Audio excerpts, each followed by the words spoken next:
Hola a todos, bienvenidos a un nuevo video del basurero de Nova. Hoy hablaré de mi cómic favorito, Johnny el Maníaco Homicida, del autor Yonen Vázquez. Este cómic cuenta con 7 tomos publicados entre agosto de 1995 y enero de 1997 bajo el sello editorial Slay Leather Graphics, además de un compilatorio que se llama Johnny el Maníaco Homicida Director's Cut. Este cómic nos narra las aventuras de Johnny, Oni, quien comete una serie de asesinatos quizá incitado por una o varias fuerzas sobrenaturales que le obligan a matar, mientras trata de no acabar con él mismo y lidiar a su manera con todo lo que le atormenta. En el camino nos toparemos con las personificaciones de su propia locura, lecturas sobre el bien y el mal, además de otras reflexiones relacionadas con la sociedad y el mundo en el que él vive. De los aspectos más interesantes del cómic en sí destacan la gráfica, el estilo gótico y su humor negro. Además de eso, el gore presente en gran medida a lo largo de las páginas nos otorga un sentido visual súper dinámico. También la filosofía que Johnny tiene puesta en casi cada cosa que hace nos ayuda mucho a entender su mundo y cómo percibe lo que lo rodea, que por lo general es de mala forma, de una perspectiva bastante nihilista y súper pesimista. Sin embargo, es bastante profunda e ingeniosa. Yonen, como autor, no escatima de ninguna manera en esfuerzos, diálogos ni situaciones. Al contrario, toda la narrativa está estructurada de manera que podemos conocer y simpatizar muy bien con Ni. Es más, el personaje, para la poca extensión que tiene el cómic, resulta tremendamente profundo y con un conflicto interno súper interesante que pareciera no tener un fin.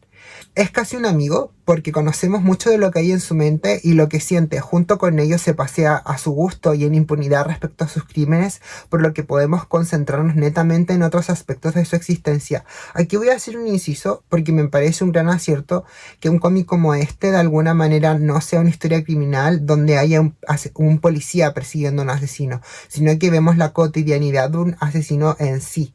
y todo lo que conlleva. En realidad creo que es de las cosas más interesantes que este cómic nos puede ofrecer, como una perspectiva diferente a la perspectiva justiciera o moralmente aceptable sobre cómo se ven los crímenes en la sociedad. Otro aspecto destacable es que la obra en realidad no pretende ser tomada en serio, lo que termina por ser un acierto y que conjuga y se complementa muy bien con el humor que tiene, y además de eso también con la gráfica del cómic, que es súper caricaturesca. Da mucho la interpretación subjetiva de ciertos hechos y junto con ello los elementos visuales consigue darnos muchas pistas del paradero mental de Ni, porque los escenarios cambian bastante. Yo creo que de lo cuestionable que podría ser el cómic y de lo que yo podría decir que es un error en realidad es que al ser tan corto, recordando que tiene 7 tomos publicados, no profundiza de ninguna manera en el pasado del protagonista ni en el pasado de ningún personaje que tenga algún protagonismo relevante durante la trama, lo que en realidad puede ser un acierto y un desacierto. Por una parte, lo positivo es que tú podrías, como lector, como fan, leer el cómic en desorden y aún así entenderías la historia al completo, salvo por pequeñas cosas que hacen que del 1 al 7 haya un leve hilo conductor, pero fuera de eso hay cosas que uno podría obviar. Lo negativo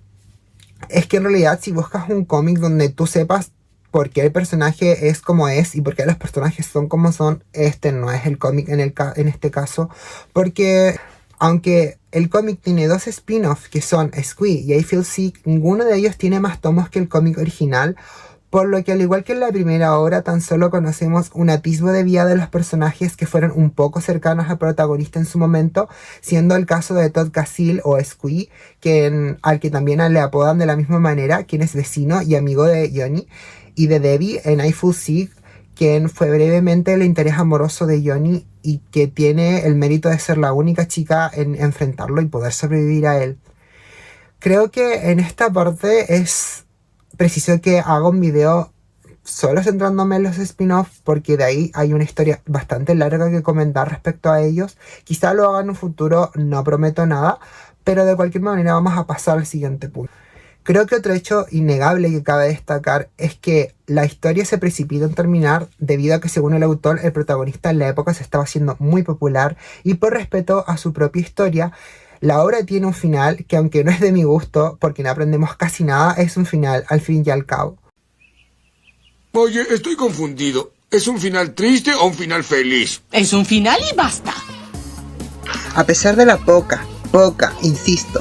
atención por parte de Yonen, La historia ha sabido mantenerse a flote y a día de hoy, a más de 20 años de su estreno, sigue siendo popular y por la red todavía circula material reciente, como fanart, fansub y gente como yo que habla de la historia, lo que prueba que en realidad el fanatismo e interés por el mismo cómic y su universo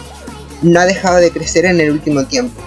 Más allá de cualquier cosa, Johnny es un personaje que merece la pena conocer en toda su extensión, desde las manifestaciones externas de su locura, sus malas ideas, sus buenas ideas,